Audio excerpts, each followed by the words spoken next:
Hi, my name is Ethan Fuller, and for my leadership interview, I chose Lynette. She is a licensed midwife in Washington and Oregon and owns a birth center out there since 2022. She has a staff of 4 people, and they help serve about 10 to 15 clients a month. I began the interview by asking a few questions, and I'm going to share some of those responses with you guys today. Then we're going to dive into a big takeaway for me and how that relates to being a Christian leader and everything we've talked about in this course.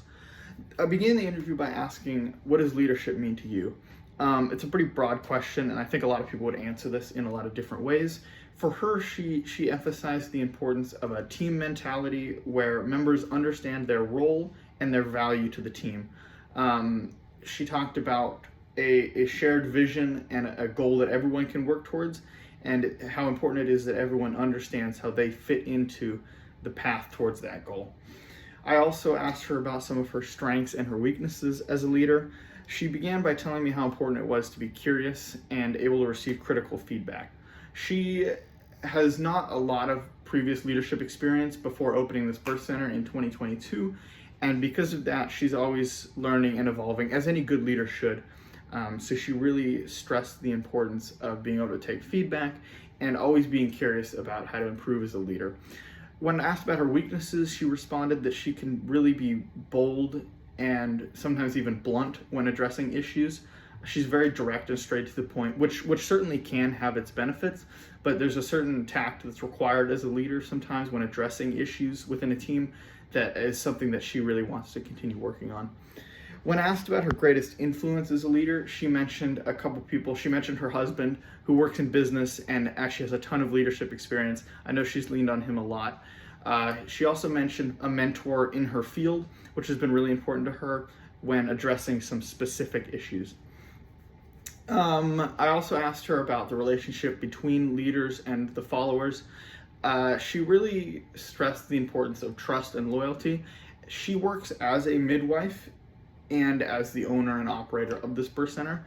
So she's in the trenches with her team every day, delivering babies and running appointments and doing all the small stuff, cleaning up. And this has really helped her build a trust and a community with her team. She is the leader, but she's also a team member, and that was something that's really important to her. I talked to her about facilitating change and addressing some of the hard things that come up as a leader. Again, she talked about her issue with bluntness. A way she's found to really help this is actually by sleeping on an issue when it comes up. Sometimes this can really help to, take the emotion out of a situation and to really think about how best to address a situation. So that's a very short synopsis of my interview and a few of the takeaways. Now I want to talk about the biggest thing that stood out to me, and it was the importance of being humble and a team player, even while being the leader. Again, like I've mentioned a few times already, she works in and around her team, and she is the leader of the team, and she is also a team member. She's humble. She does the small things. She cleans up after people. She's not, sitting in the corner office above everyone, overseeing and looking down upon the team. And that's really something that stood out to me. I think it's also really important to have that sort of mentality when trying to work towards a shared vision. Shared vision is obviously something we've talked about a lot this semester in our text. And she really stressed the importance of having that shared goal, but also what it takes to achieve that shared goal. And the community and team camaraderie that's required for that is really, really important. I also think it fits in really well with the idea of a Christian leader, both as described by myself at the beginning of this class and by Jesus as we see in the Bible. There's obviously the really strong and often quoted idea of being a servant leader. The first shall be last and the last shall be first, is how Jesus described it. And I think it's really cool to see Lynette being a leader who really puts that into practice. Like I said already, she does the small things. She'll clean up after people. She's in the trenches every day, washing the feet, if you will. And I think she really does display that quality of a Christian leader. She is the servant leader, and I think that was really cool to see, and it's clearly working out really, really well for her. Her team environment is going fantastically, and that was just cool to see, and something that inspired me as a leader to to lead requires a great relationship with those who are being led.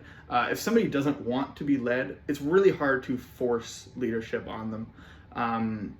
It can be done, but it's just really not the same, and it gets in the way of working towards a shared vision. So that was my really big takeaway from the interview, and something that is great for me as somebody who's going into business and who has an aspiration of being a great leader in the future. Yeah, that's about it. It was a great interview. I wish her all the best going forward, and I'm really glad she gave me some time. Thank you all.